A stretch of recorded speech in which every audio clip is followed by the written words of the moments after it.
Inside an empty store, Carol is trying to consume any medicine or energy drink she can find in order to try to keep her body awake while dangerous forces keep banging on a door, trying to reach her. This mess started a few days ago. On its way back to Earth, a space shuttle suddenly explodes and its pieces scatter across many states in the USA. Soon all media outlets are covering the news, saying it's a sign of alien invasion. Most people become terrified and hesitate to touch the debris, but there are still lots of opportunists that sell what they can salvage on eBay.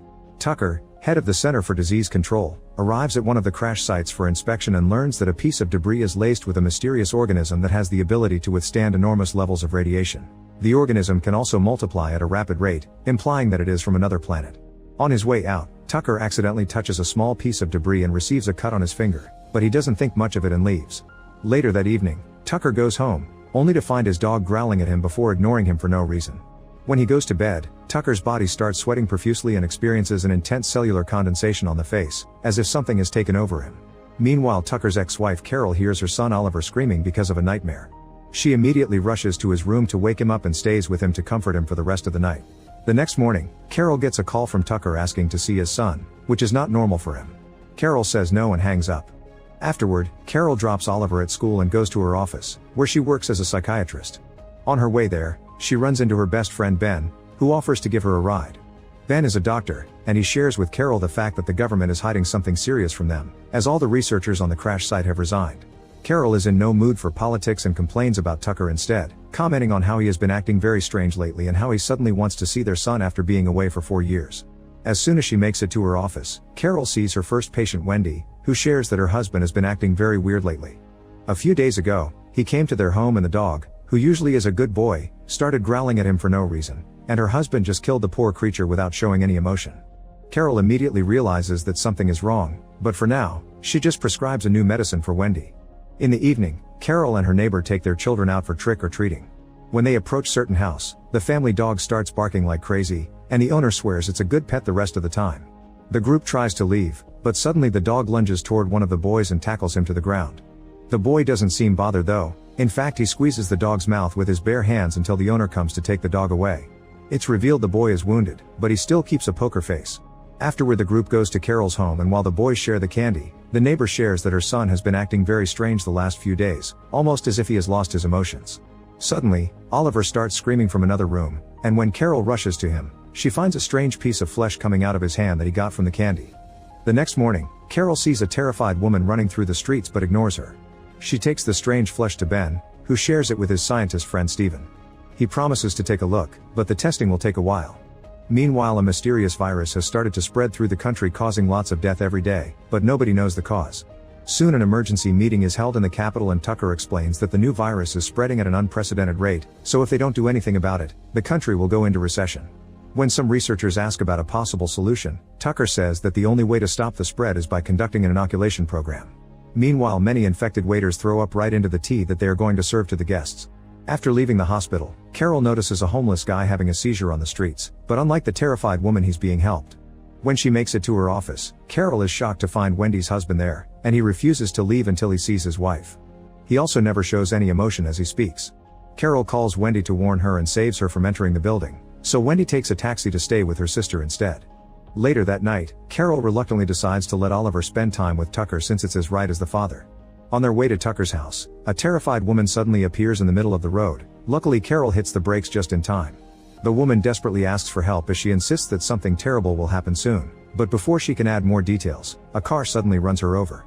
Carol notices the driver still keeps a poker face during such a horrible accident, and when the cops arrive at the scene, she immediately wants to testify against him. However, the head cop simply tells her to go home because they have this covered, which Carol finds weird. Moments later, Carol drops Oliver at Tucker's place, noticing her ex doesn't show much emotion on his face before she leaves. Afterward, she meets Ben to attend a very fancy party, where they have a very philosophical conversation with diplomat Belisk, his wife Ludmilla, and Dr. Yorish. After the party, Ben takes Carol home and tries to kiss her, but Carol soon breaks the kiss because she doesn't want to ruin their friendship. Once inside, Carol sends Oliver a message and suddenly hears someone at the door. She only opens it a bit and finds a man asking questions for the census department, which doesn't make sense at this hour. Carol tries closing the door in his face, but the man puts his hand inside, triggering a struggle between the two of them. At last, Carol wins and locks the door, causing the man to go away. Meanwhile, Oliver gets to play with his friend Jean, who says his father is behaving weirdly, and Oliver thinks the same about his own. When he goes home, Oliver finds Tucker making a special drink for him. The next morning, Carol notices lots of people on the streets have blank stares on their faces, almost as if their soul has been taken away. When she reaches her office, she is shocked to learn that all her clients have canceled their appointments for the day. Carol tries to call Wendy, but her husband picks up, saying that everything is fine. This makes Carol think about all the things she's been seeing and realizes the virus is controlling people. When she begins Googling some information on it, she's suddenly startled by her secretary, who offers some tea. Before she can drink it, Carol gets a call from Ben, who informs her that the test results of the strange skin patch are ready. Carol immediately goes to the lab, where Stephen explains that the skin sample is made up of several molecular spores that take over the human brain during sleep and alter the genetic code, rendering a person unstable. This means that in order to prevent the deadly infection, they are forbidden from sleeping until they find a cure. At that moment, Ludmilla calls Ben to tell him that Yorish has been acting strangely. This causes the trio to immediately rush to his house, and Carol notices the long lines on the streets where people are waiting to get vaccinated against the new virus. When they make it to Yorish's, they find him in bed with his body going through a grotesque transformation. Carol tries taking a picture of him, but suddenly the monster-like man wakes up and attacks her. Ben quickly pushes Yorish away, causing him to drag his body away before vomiting a weird liquid and dying.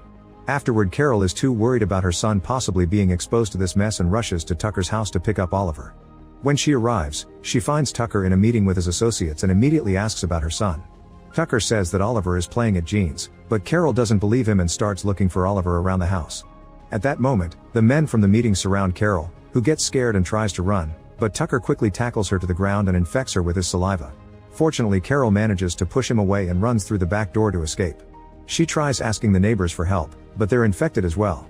Then she gets to her car, only to find the road blocked on every side and she ends up crashing. When she gets out of her car, she is chased by a group of infected people, so she reaches the main avenue and tries to ask for help. Everyone ignores her, so she decides to enter a subway station. Carol gets on the train and finds it full of passengers with the same vague expressions. At that moment her phone rings and she sees a message from Oliver, who asks her to save him because Tucker has hidden him somewhere. This puts Carol on the edge of a breakdown, and one of the passengers reveals he isn't infected. Everyone there is acting emotionless, so the infected people will ignore them, and he advises her to do the same. Suddenly, a group of infected people enters the wagon, so Carol and the other sane passengers run to the end of the train and close the door.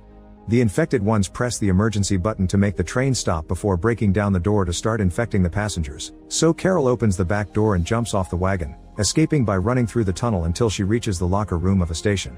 There she finds a guard's gun, and when said guard approaches her, she gets too scared and shoots him by accident. Terrified, Carol drops the gun and crosses the station, keeping a poker face to pretend to be infected. When she makes it back to the street, she watches some cops catching the uninfected citizens to force them to take the vaccine, which is actually Tucker's trick to pass the virus to everyone. At that moment an uninfected cop notices the sweat on Carol's face and tells her to go away quickly because the sweat will give her away. Carol starts walking away and bumps into her neighbor, who offers the shot to her. Luckily Carol's acting convinces her that she's already gotten the vaccine. Afterward Carol goes to Tucker's house, only to find it empty. She leaves a message for Oliver before going out again, and she finds a bunch of people watching a couple end things for themselves. Carol makes sure not to react and keeps going until she reaches the Belisk mansion, where Ben and Stephen are still conducting some tests. After a bit of discussion, Ben decides to help Carol find her son while Stephen and his assistant prepare to travel to Fort Detrick in Maryland to find a cure for the virus. They also decide to stay awake, fearing that they might have been infected if they fall asleep. At that moment Belisk comes back and Ludmilla receives him with a hug, but Belisk is infected and worried about potential intruders, so he lets a bunch of guards get inside. Luckily Carol and the others see this on the security cameras and escape through the back door. When they reach the streets, they notice Wendy being forcefully taken away by infected cops.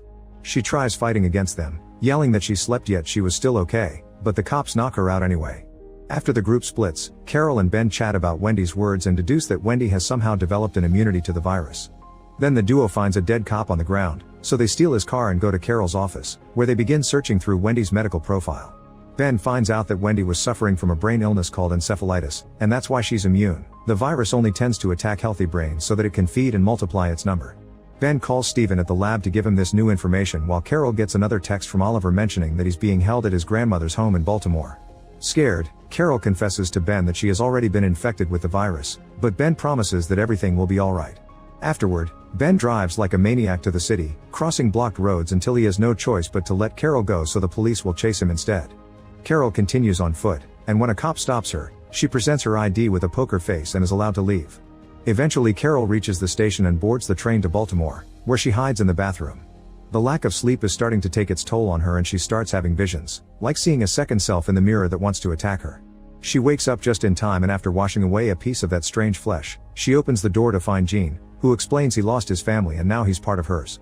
He keeps asking her to sleep, and Carol pretends she'll do exactly that, but in private. Once the train reaches Baltimore, Gene checks on her again and finds her removing more flesh pieces from her body, so he stays suspicious.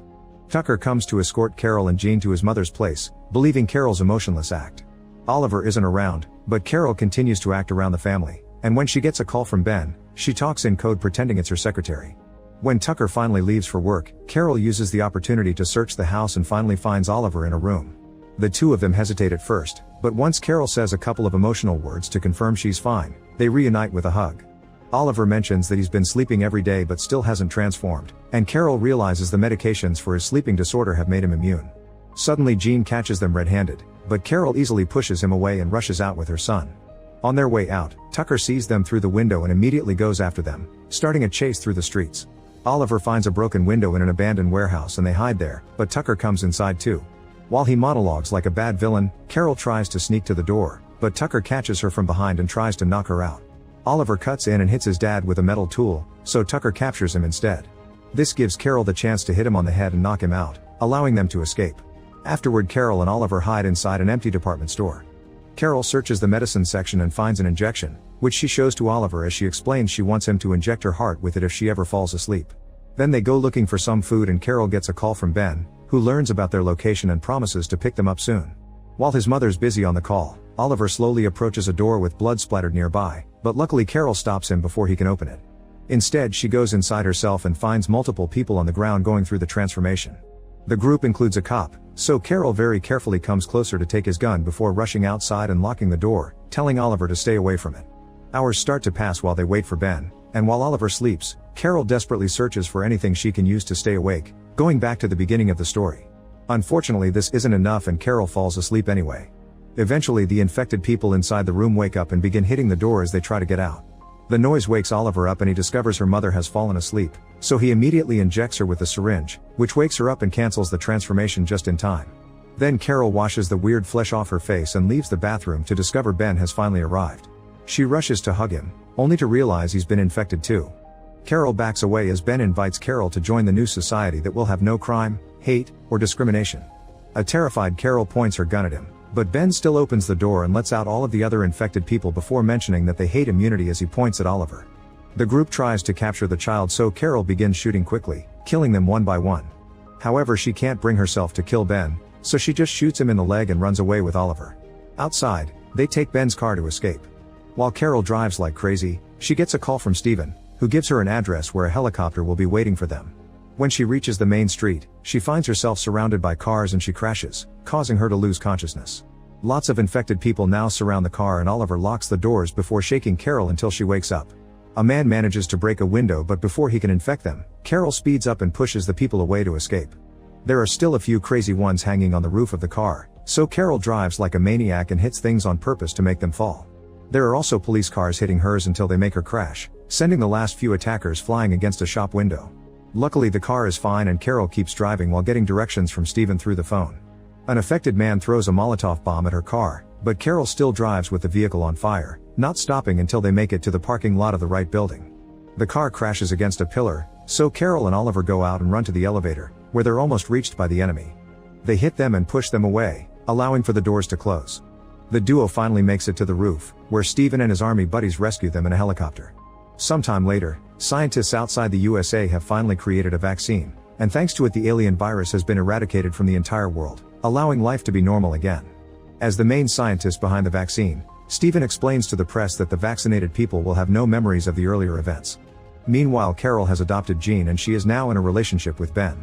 While the boys leave for school, Ben reads the newspaper and comments on the violent crimes committed by people, which leaves Carol thinking about the aliens' offer of peace. Make sure to subscribe and turn on notifications so you can watch more videos like this. Thanks for watching.